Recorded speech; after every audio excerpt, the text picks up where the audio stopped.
Good day, Gracians, and welcome to our first ever discussion in the world of creative writing for this quarter. And today, we're going to talk about writing drama. Within this topic of ours, we will be having the following subtopics. First is the plot and dramatic structure. Second is the setting. Third is the character. And last and fourth is the dialogue.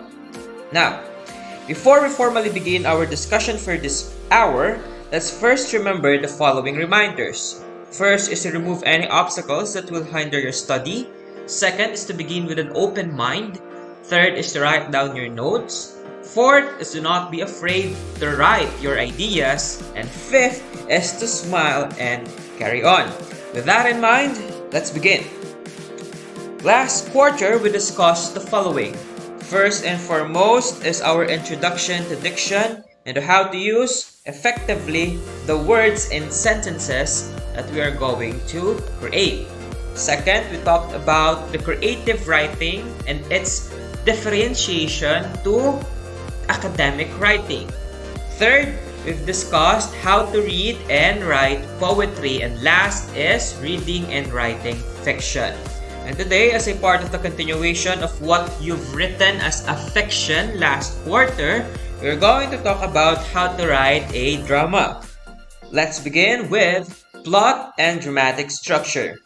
The physical format of a play is divided into major divisions or acts. A 3-act play has 3 acts, showcasing a fuller and longer exposition of the theme and conflict, while a 1-act play has 1 unit of time, place, and action. And just like in prose narrative, the plot of the drama revolves around conflict. May it be a person versus himself or herself, person versus another person versus group or society, person versus nature or the environment, or person versus God and the universe. Each sequence is organized in a way that the action is built up and tension is achieved, creating an impact to the audience. That's why conflict is the driving force of a story, because without a conflict, there will be no tension, there will be no action, there will be no story itself. Okay? Although plays are written in several forms and formats, a typical structure consists of the exposition, introduction, conflict, rising action or complication, turning point or climax or crisis, falling action, and denouement or resolution. And let's have a much more deeper look into what is the following parts or following plot points that we have here. First is the exposition and the introduction. This is also called sometimes the status quo, wherein when a play opens, bear in mind that when a drama is written, it is intended to be performed on a stage as a play. So when the play opens, you are introduced to the characters and the setting is pretty much established. And sometimes the introduction right away begins with the conflict. And this is what we call in medias res, or in the middle of the action. And sometimes also, or at times, you are given hints of the impending conflict just from the exposition and the introduction alone. But whatever the structure of the play, the opening scene establishes the circumstances that involve the character to the conflict and sets the tone of the play. As an example, Tennessee Williams' A Streetcar Named Desire is about Blanche Dubois, an aging Southern lady who mysteriously visits her sister in New Orleans. In scene 1, she arrives at her sister's house totally disdainful of the environment her sisters live in. This is the exposition introduction of the play, because at this early, we are not yet introduced to the real conflict, but we are given some initial indications of the theme and the mood of the play. The second part of a drama's plot is conflict. This is the point where you recognize a threat or challenge that besets the protagonist or the main character. These threats may come from another person, a group, or the society in general, nature, environment, God, or even from the protagonist himself or herself. Conflicts is sometimes referred to as the exciting force. The conflict launches the rising action of the play. Recognizing the conflict and the structure provides understanding of the character's motivations for their actions. That's why I've told you earlier that a conflict is the driving force of a story. Without a conflict, there will be no story, because a story aims to give a solution or resolution to the conflict itself. So without conflict, there will be no story. So if you're going to write your drama, if you're going to write something, a fiction or a drama, make sure that your conflict is something that your readers will like. Something that is timely. Something that will be in a great help, not just from you, but also to other people who's going to read it. So, your readers will have a much more deeper appreciation to your write-ups. The following is a list of the common conflicts used in plays. First is the conflict between a person and another person, which may arise because of love, hate, rivalry, or competition, strong pursuit or obsession, or even betrayal. Second is the conflict between one person and a group or society in general. We have here the rebellion, the revenge, persecution, or even war. Third is a conflict between a person and an environment or nature, wherein we have here a catastrophe, we have here a rescue, we have here something like a survival or grief over death or loss. Fourth is the conflict between a person and God or the universe. This is the protagonist's fate or his or her lack of it, the triumph of good over evil, and the search of life's meaning. And last is the conflict between a person and him or herself, wherein we have here the self-sacrifice, self-destruction, greed, or ambition. Now, let's go back to our example. In the conflict in Tennessee Williams' Streetcar Named Desire, it begins on scene number 2. After we are introduced to the characters of Blanche Dubois, her sister Stella, and Stella's husband Stanley. We discover that the mysterious reason for Blanche's visit to Stella in New Orleans, and Stanley judges Blanche's character, but Stella defends her in her heated discussion while Blanche is in the bathroom. In this scene, we begin to care for Blanche, but many things are still unclear to us. Third is the rising action or complication.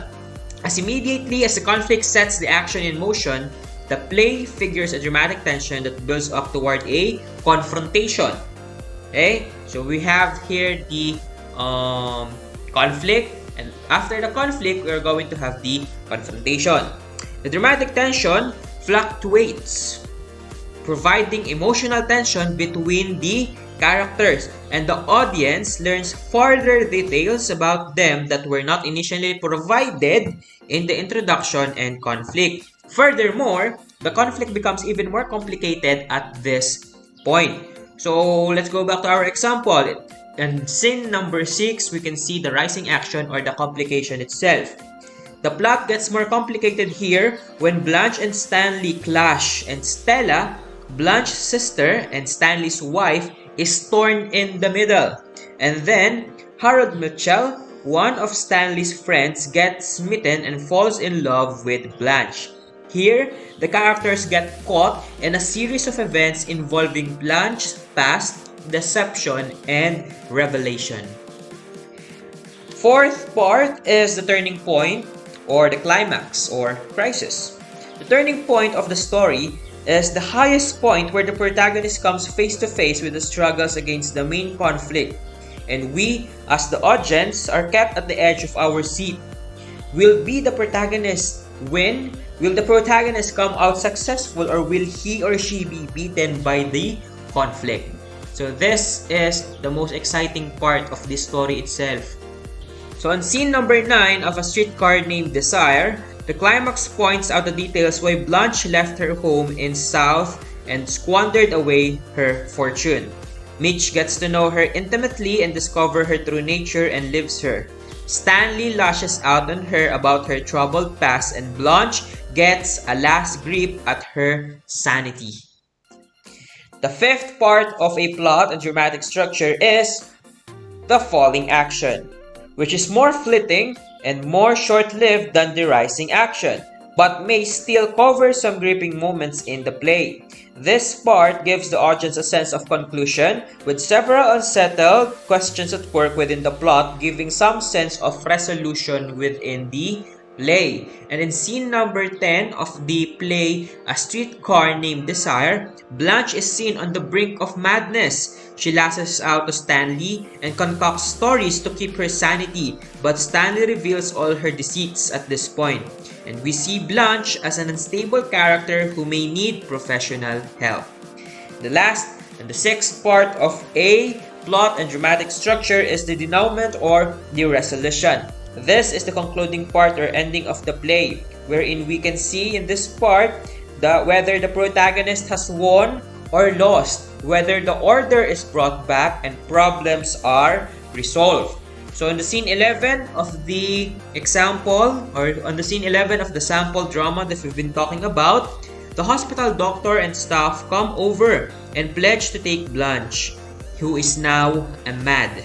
She replies to them, "Whoever you are, I have always depended on the kindness of strangers." So this is the end of the play itself, the drama itself. So if I am you, this is just a tip. Search for these particular drama on the internet. I've seen a script of this one on the internet. Just search the title, which is A Streetcar Named Desire. Okay, so that you can have a first-hand soft copy of the whole manuscript itself, so that you can look into it, how the author wrote the play itself. So this is an awarded, and this play or this drama is an awarded one, and a lot of people tried to recreate this. I do believe that they've created also a movie about this one. So this is a very great example of our plot writing or our drama writing. Okay? Now, here are some of the structural factors to consider when you are going to write, or if you are going to write a plot and the dramatic structure of your drama. First is the length of the play. Second is the intended audience. Third is the use of dramatic elements. The fourth is the settings, and the fifth is the genre of the play. Now, a playwright's understanding of structure is not complete without the sense of awareness of the many techniques and devices, or even dramatic elements available to create various effects. And here are some of the examples of dramatic elements that you may use if you're going to write your own drama. We have there the action, the antagonist, the arc, aside, backstory, complications, conflict, deus ex machina, discovery, double plots, dramatic conventions, flashback, foreshadowing, inciting incident, in medias res, intrigue, music, monologue, protagonist, reversal, scene, soliloquy, stakes, surprise, and suspense. I know that you've already know some of those, but by now let's try to think of the definition of those things that is not quite familiar to you guys. So let's move into aside. So aside is, we can call it aside when an actor speaks directly to the audience instead of the other characters itself on the story. So the backstory is the events that happened in the past, so you already knew that. Let's move to the deus ex machina. Deus ex machina refers to the Greek practice of physically lowering a god to the stage at the end of the play to solve all the problems. Today, this is regarded as a contrived way of doing so. So this is very bad. In a sense that if you have a very strong conflict that you think that your character cannot overcome, a deus ex machina was usually used as a dramatic element way back. But try to not use this one, okay? Because this one is not as good as it seems. So just giving the deus ex machina on the story is not good. Okay, we want to characterize our character. We want to see how our characters learn. We want to see how our characters develop themselves, and not just have another character or another person who have this kind of superpowers to just clear the conflict itself. That is just anticlimactic. Okay? Next. believe another thing that you do not know from this one is the reversal. Reversal happens when the main character either fails or succeed. It is also called peripety. So next is the soliloquy. Soliloquy is the speech delivered by an actor when he or she is alone to express his or her thoughts. Stakes are what the characters stand to gain or lose if they succeed or fail. And suspense consists of events that create a sense of uncertainty concerning what will happen to the character. So this is most prevailing to us when we are watching a horror movie. Okay, so those are full of suspense. What will happen to the character? Will they be able to live at the end of the story or will they die? So something like that. Okay. Now, all of this pertains, or all of those dramatic elements will contribute to the overall tone of the drama itself that you're writing. So drama, or the tone in the drama, such as the use of language and the revelation of the characters, is very important. Okay, so choose the tone that best suits you. Remember that this drama that you're going to write is intended to be performed on stage. So choosing the right words, choosing how to introduce your characters will definitely reveal your tone into creating this drama. Now, for our first writing tips for this discussion, let's have the following. When writing a plot, you need to think of an actual situation or conflict you are familiar with. Next is you need to try to bring a script around. Third is to keep a notebook handy to write that down, or to write down even the minutest detail that you have conjured into your mind. That's why you need to bring your script. Okay? Next is once you have the situation in mind, you have to choose your main character.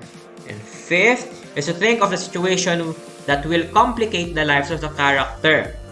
Good conflict equals to good or to better end. And last is to decide what will the characters say, do, and go. So that is the first part of our discussion for today. Let's now proceed to the second one, which is the setting. And there are two types of setting. The first one is what we call the realistic place. And the second one is the non-realistic place. Realistic plays whose conventions fall under the realistic plane are drawn out from real people, objects, and situations. The setting, like realism and fiction, is aimed at reproducing faithfully the external presence of life, especially those of the commonplace people in everyday situation. While in non-realistic play, we have here the conventions do not fall under the realistic plane and are drawn out from stylized and unconventional situations. The characters are not real people, but are either allegorical or symbolical, such as ghosts, devils, animals, or human representations of virtues and vices. And here are some examples of the settings. For our realistic play, we have here Severino Reyes, Walang Sugat, and Susan Glaspell's Trifles. For our non-realistic play, we have here William Shakespeare's Hamlet and Sophocles' Antigone. Now, for our second writing tips for this discussion, remember the following. First, the description of a setting in a play can be placed in the stage directions. Second is you can indicate the time and place of the action. The exits and entrances of the characters must also be indicated in your script or in your drama. Third is you may also indicate some actions that the characters are doing at the time. They are saying something in a dialogue. And fourth is you need to be creative in choosing a set as the backdrop of the play. Remember that you will have a backdrop. And creating a backdrop will definitely cost you. So choose a backdrop that will cover the entirety of the story itself. That's why it is much more better to create a one-act play if you are in the budget. Cost in a one-act play revolves around one certain time, one certain age. Okay? So the backdrop will not change that much. Next, let's now move on to the third part of our discussion for today, which is the characters. Of course, we need to know who are the characters, or we need to learn how to create a character in our story itself. Now, the characters in drama have been traditionally classified as follows.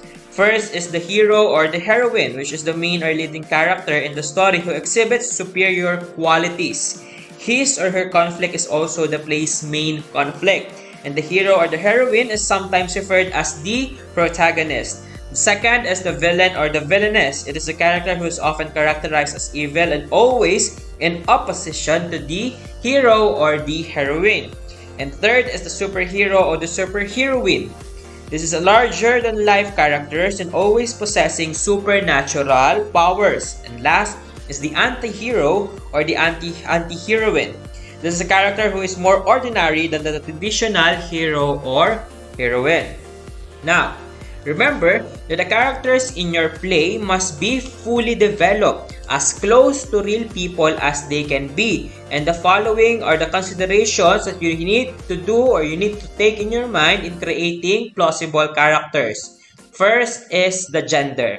Second is the class. Are they in the middle class or are they in the much more higher in hierarchy, much more upper hierarchy of the society? Third is their age. Fourth is their education. Fifth is their relationships. Are they married or not? Are they in a relationship or not? Sixth is their work. Seventh is their race and ethnicity. And last is their political beliefs. Now for our writing tips. Remember to profile your characters first before writing about them. Know everything there is to know about the character. Avoid idolizing your character. There is a limitation in describing a character in a play, and answer the following questions as you create your own character. Do all characters contribute to the storyline? Are there too many or few characters in your story? Does the conflict complicates the life of the characters, and thus the characters' speeches and actions reveal enough about their personalities? Now, let's move or proceed to the last part of our discussion for today, which is the dialogue. This is also the last part of how to create a drama. Now, a dialogue is the primary and most significant component in a play. The action of the play moves because of the dialogue itself. After all, it is what the audience ultimately hears and sees in the performance. Therefore, it is important that dialogue sounds like a natural conversation that also reveals the character's motivations and intentions, his or her aspirations, and even frustrations. Dramatic action defines the behavior and disposition of the characters in establishing whether he or she is static or unchanging, or developing, or changing. The audience can actually witness the characters on stage and see their personality traits through their facial expressions, bearing, and body language. And here are some pointers to consider in writing dialogues. First is that characters should not talk perfectly. In reality, people do not speak in perfect English or Filipino. Second is that characters should not use cliches. Cliches like honesty is the best policy, God is good, are trite expressions. They make dialogue sound dull, uninspired, and meaningless. And third is that characters should not overuse character names. In real life, people do not address one another by always mentioning their names because it sounds silly and irritating. Fourth is that characters should not speechify. Try to avoid having characters deliver kilometric lines without interruption. In real life, people usually alternate remarks in a communication exchange, even cutting in on one another. And last is to keep the agenda out of the dialogue. The theme of the play should be naturally conveyed to the audience through the series of events happening in the play. That's why you need to show, not tell. Now, for the last writing tips for this lesson, here are the do's and don'ts of dialogue writing. First is to write dialogues as realistically as speakers speak in real life. We want to achieve realism here. Okay, we want to make sure that your listeners or to your audience that they can see themselves on the shoes of the characters themselves. And how to create that? Of course, you need to have a realistic dialogue.